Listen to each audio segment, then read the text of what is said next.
నా గుండె దీపమై నిలిచేది ఎప్పుడు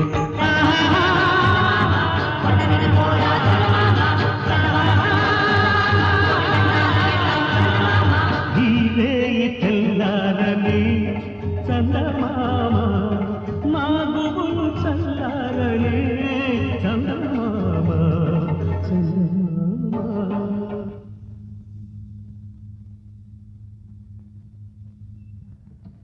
పట్టాని చేలు ఓలాల వెత్త వెత్తని కోర్కెలు విసిరి ఓలాల పట్టాని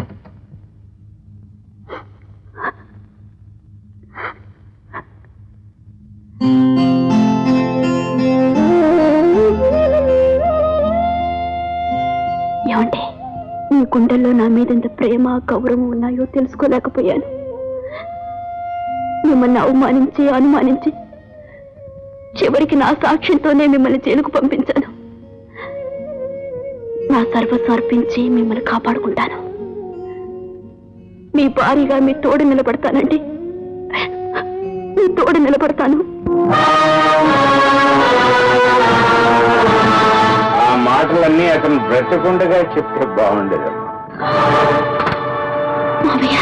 కాశీకో గైకో పోలే, నీ తాళి ఎప్పుడు తెగుతుందా, నీ పీడ ఎప్పుడు విరగడవుతుందా అని ఇక్కడే ఉండి ఎదురు చూస్తాను. నీ భర్త పోలీసు నుంచి తప్పించుకోబోయి తన ప్రాణాలనే పోగొట్టుకున్నాడు.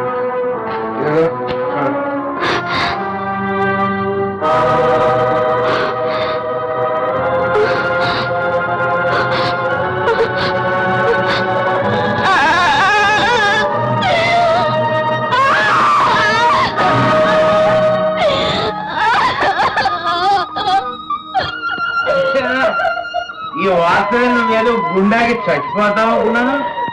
లేదు బావయ్య, లేదు, నాకు గుండె లేదు. అదే ఉంటే దేవుడు లాంటి భర్తకు దగ్గరుండి దూరం అయ్యేదాన్ని కాను.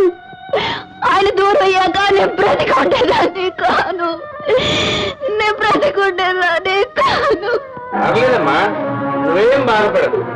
అతని దగ్గరికి నిన్న మేం పంపిస్తాం. పూర్వంలాగా పది చావుతో పాటు సతీ సహగమనం చేసే అవకాశం లేదు కదా. మొగుడు తెచ్చారనే మాట విని గుండాయికి వచ్చే పతివ్రతలు తీసుకొచ్చేది అదృష్టానికి కూడా నోచుకోలేదు. నీ ఆస్తికి వారసులమైన తండ్రి కొడుకులమైన ఇద్దరం కలిసి నిన్ను చంపేసి సమాధి చేసి భర్త మరణ వార్త వినగానే గుండాయికి చచ్చిపోయింది మహాభక్తివ్రత అని ప్రచారం చేస్తాం.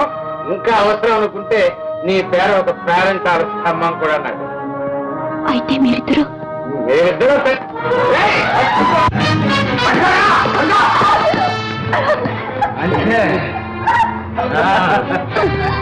ఇల్లు పెళ్లి అనే ఆలోచన లేకుండా ఆస్తంతా మాకు వదిలేసి అల్లరక్షలరగా తిరిగేవాడిని నీ పరిచయంతో వాడి కళ్ళు తెరిపించావు, మా కళ్ళు పొడిచేసావు.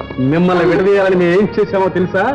మీ నాన్నను చంపి గుండాకి చచ్చినట్టు నమ్మించావు.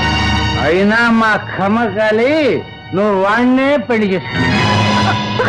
అవును కదా, వాడి కర్మగాలి వాడి ప్రాణం వాడే తీసుకున్నాడు.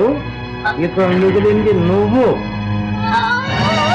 చచ్చి పుణ్యం కట్టుకో. రావణ త్రిశూల్, ఎందుకు వచ్చావు? ఒక రాజ్యంపై మరో రాజు ఎందుకు దండెత్తుతాడు? రాజ్యభాగం కోసం. అన్యాయంగా సంపాదించిన ఈ ఆస్తిలో అర్ధభాగాన్ని ఆ అమ్మాయిని నాకు ఇచ్చుకోండి. ఇవ్వకపోతే బలవంతుడిదే రాజ్యం అన్న రాజనీతి నీకు తెలియదా మిస్టర్ జీవీ రావు? అన్ని మరీ తీసుకుంటాను. ఇది అన్యాయం. మీరు న్యాయం గురించి మాట్లాడుతున్నారా? ఆ అమాయకురాలికి ఒకే ఒక దిక్కైన తండ్రిని చంపి ఆమెను దిక్కుమాలిన దాన్ని చేయడం అన్యాయం కాదా? తానే దిక్కుగా మారాలనుకున్న భర్తపై హత్యానేరం మోపి ఆమెకు మగదిక్కు లేకుండా చేయడం అన్యాయం కాదా? ముద్దు ముచ్చట తీరని దంపతుల్ని చంపాలని పడకెదలోకి పామును వదలటం అన్యాయం కాదా? మిమ్మల్ని నమ్మి మీరు చెప్పిన ప్రతి నీచ పన్ని కాదనకుండా చేసిన తారను తారల్లో కలపాలనుకోవడం అన్యాయం కాదా? భర్త పోయిన దుఃఖంలో బావురమంటున్న నిస్సహాయరాల్ని నిలువునా చంపాలని ప్రయత్నించడం అన్యాయం కాదా? ఇవన్నీ అన్యాయం కానప్పుడు నేను చెప్పింది మాత్రం అన్యాయం ఎలా అవుతుంది? అబ్బా అక్కడకల్లారా! దొంగలు ఊళ్ళు పంచుకున్నట్టు ఈ దొంగ సొమ్ము మనిద్దరం పంచుకోవడమే ధర్మం. ఇది నా న్యాయం. ఆలస్యం చేయకుండా అర్ధరాజ్యాన్ని ఈ అమ్మాయిని నాకు ఇచ్చుకోండి. అలాంటి ఆశ్రయం పెట్టుకోకు మిస్టర్. ఆస్తి కావాలంటే ఇస్తాం కానీ అమ్మాయిని మాత్రం ఇవ్వం. నువ్వు ఉండవా? మై డియర్ అమాయకపు తండ్రి కొడుకుల్లారా, మందు లేని విందులా, నీరు లేని ఏరులా, భోగం లేని భాగ్యంలా, ఆడది లేని ఐశ్వర్యం నాకెందుకు? ఈ రాజు రాజీ పడాలంటే ఈ రాజీవలోచన నాది కావాలి. ఈ ప్రాణం తీస్తాం తప్ప ఈ అమ్మాయి మాత్రమే. త్రిశూలం వేసి చిన్నగా శివుడి దగ్గరికి పంపమంటారా? నేను చెప్పినట్టు వింటారా? వద్దు, మమ్మల్ని చంపొద్దు. నాయనా, ఆస్తి నాకు అప్పచెప్పి కావాలంటే అమ్మాయిని తీసుకెళ్ళి. అవును, తీసుకెళ్ళు. అలా రండి దారి.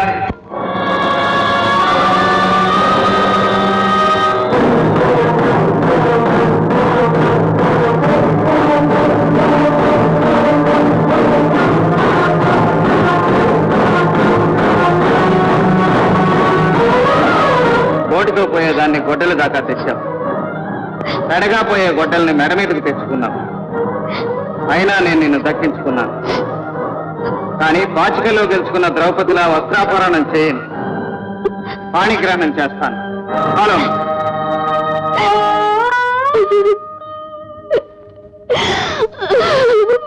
ప్రేమకు విలువ తెలియని పిచ్చిదాన్ని, దేవుళ్ళంటి భర్తకు భార్యగా బ్రతకడం చేతగానే వెరిదాన్ని, ఆయనతో పాటు చచ్చి తోడుగా సమాధయ్య అదృష్టాన్ని నోచుకొని దురదృష్టవంతురాల్ని, ఇల్లు ఇల్లాలని పోక భాగ్యాలని దక్కించుకోలేని దరిద్రపురాల్ని. నన్ను మీ చేతులతోనే చంపి సుమమణిగా కాకపోయినా కనీసం సుశీలగా నన్ను పంపించండి. మీ పాదాలు పట్టుకుంటాను. నన్ను చంపేయండి, నన్ను చంపేయండి.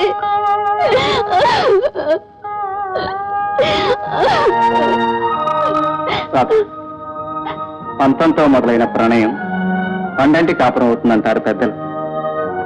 మనిద్దరి విషయంలోనూ అదే నిజమైంది.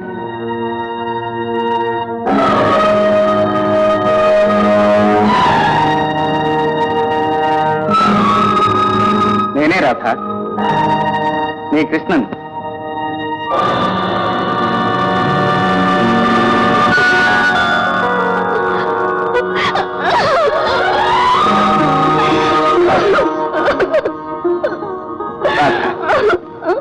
ఇటు నీ గాయపడ్డ మనసును నొప్పించలేక, అటు మన చుట్టూ వాళ్ళకున్న పద్మవ్యూహాన్ని ఛేదించడానికి ఈ అవతారం ఎత్తవలసి వచ్చింది.